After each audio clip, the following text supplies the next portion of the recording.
नहीं, बीजेपी सबको ही वहाँ सबको ही पसंद कर रहे हैं भारतीय जनता पार्टी को।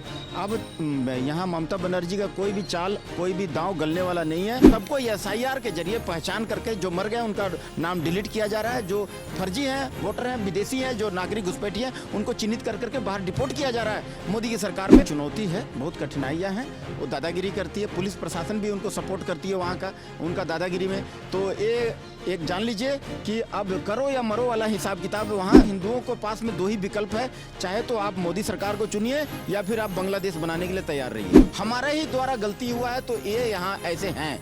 अगर हम मोदी साहब को अगर 400 पार अगर सीट दे देते ना तो नए नए कानून पास हो जाते। अगर कोई नया कानून पास करने के लिए कड़े कानून बना के मोदी सरकार अगर पास करती है, विपक्षी हंगामा खड़ा कर देती है, वही नहीं पास होने देंगे, संसद भवन चलने ही नहीं देती है। अब से कुछ ही महीनों में पश्चिम बंगाल में विधानसभा चुनाव होने वाले हैं और चुनावों के पहले जिस तरीके का माहौल पश्चिम बंगाल में बनता हुआ नजर आ रहा है, साफ तौर पर यह दिखा रहा है कि इस बार लड़ाई जो है वो टक्कर की होने वाली है। जहां एक तरफ एसआईआर की प्रक्रिया पश्चिम बंगाल में चालू है और उसी के तहत वोटर लिस्ट का शुद्धिकरण किया जा रहा है, तो ये सवाल उठ रहा है कि क्या वाकई में इस बार जो चुनाव होगा वैसे ही परिणाम देखने को मिलेंगे जैसे कुछ बिहार में देखने को मिले थे। तमाम विषयों पर जानेंगे लोगों की राय। कैसे देखते हैं सरदार जी ये जो चुनाव चल रहा है पश्चिम बंगाल के अंदर? लोग कह रहे हैं बड़ा टक्कर का मुकाबला है, पर कहीं ना कहीं ममता बनर्जी का एकछत्र राज्य रहा है पश्चिम बंगाल में। क्या इस बार ममता बनर्जी का खेला चलेगा या फिर बीजेपी खेला कर जाएगी ममता के साथ? नहीं, बीजेपी सबको ही वहाँ सबको ही पसंद कर रहे हैं भारतीय जनता पार्टी को।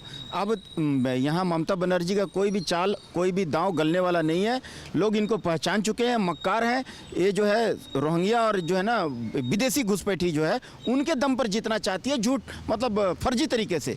जो कि एसआईआर अब हो रही है, दूध का दूध पानी का पानी, जितना भी है सब विदेशी घुसपैठी है उनको चिन्हित 15 करोड़ है घुसपैठी हमारे देश में। ये फर्जी वोटर जो मरे हुए लोग का भी ये वोटर जो है ना उनको भी बना करके फर्जी लोग को बेच करके उसके थ्रू वोट लेकर के जीत जाते थे। सबको एसआईआर के जरिए पहचान करके जो मर गए उनका नाम डिलीट किया जा रहा है, जो फर्जी हैं, वोटर हैं, विदेशी हैं, जो नागरिक घुसपैठी हैं, उनको चिन्हित कर करके बाहर डिपोर्ट किया जा रहा है। मोदी की सरकार में दूध का दूध पानी का पानी। अब इनकी धांधली, इनकी दादागिरी नहीं चलेगी। नहीं, मान लीजिए अगर एसआईआर हो भी जाता है, वोटर लिस्ट का शुद्धिकरण भी हो जाता है, तो क्या ममता बनर्जी को हराना चुनाव के अंदर इतना आसान हो पाए? क्योंकि लगातार लंबे समय से वो शासन कर रही हैं, क्या इतनी आसानी से भारतीय जनता पार्टी टक्कर दे पाएगी इस बार?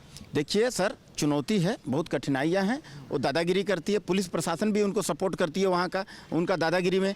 तो ये एक जान लीजिए कि अब करो या मरो वाला हिसाब किताब वहाँ का हिंदुओं को करना होगा। क्योंकि अगर ममता बनर्जी गलती से फिर अगर जीत गई तो इसको बांग्लादेश में मिलाने से इसको कोई नहीं रोक सकता। ये टूट जाएगा, कट जाएगा वहाँ से, और वहाँ का हिंदू सबको मारा पीटा जाएगा, कोई वो दो राय नहीं है। इसलिए हिंदुओं को पास में दो ही विकल्प है, चाहे तो आप मोदी सरकार को चुनिए या फिर आप बांग्लादेश बनाने के लिए तैयार रहिए। बांग्लादेश में इस समय जिस तरीके के हालात हैं, हिंदू तो वहाँ प्रताड़ित हो रहा है, पर बांग्लादेशी उसी के उल्टा देखने को मिल रहा है कि हिंदुस्तान में बड़े आराम से रह रहे हैं, आधार कार्ड, वोटर आईडी सारी चीज़ें बनवाकर हिंदुस्तान में बसे पड़े हैं। क्या यहाँ की सरकारें, चाहे वो बंगाल की सरकार हो चाहे वो भारत सरकार हो, क्या इस बारे में सुनिश्चित करना चाहेंगी नागरिकों को कि बांग्लादेशी एक भी है भारत की भूमि पर नहीं रहेगा?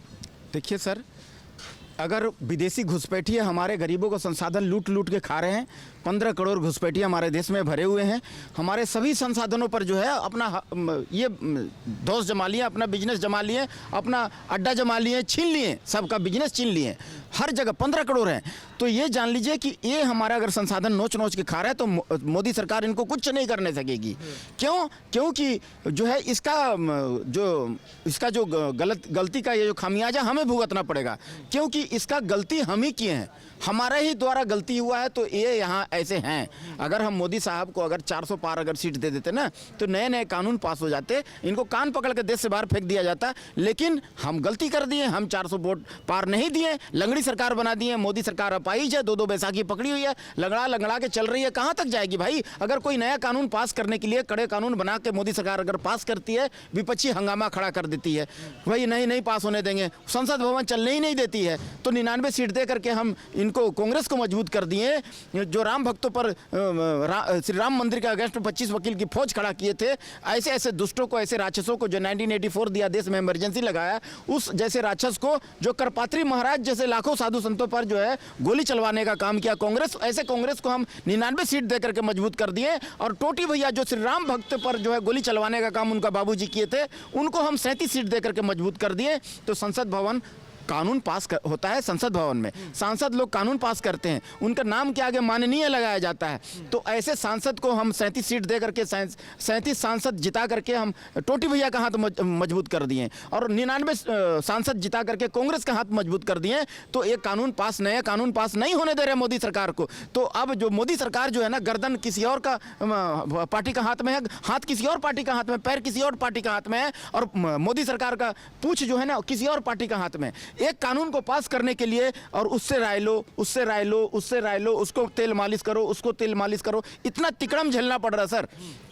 कड़े कानून नहीं बनाने सक रहे हैं, इसलिए ऐसे और आने वाले समय में तैयार रहो देशवासियों, ऐसे और झेलने के लिए तैयार रहो, मार खाने के लिए तैयार रहो, क्योंकि हम गलती किए हैं तो पाकिस्तान का आदमी आकर नहीं भुगतने आएगा। अगर हम गलती किए, हम अगर गुनाह किए हैं, हम अगर जो है अपना कार्य से विमुख होकर के और डलहौजी चले गए हैं पिकनिक मनाने के लिए पूरे परिवार के साथ, तो पाकिस्तान और चीन और अमेरिका से नहीं आएगा भुगतने, हम ही को भुगतना पड़ेगा। सेकेंड टाइम ध्यान रखना मोदी साहब, तुम्हारे पास कोई दूसरा विकल्प नहीं है।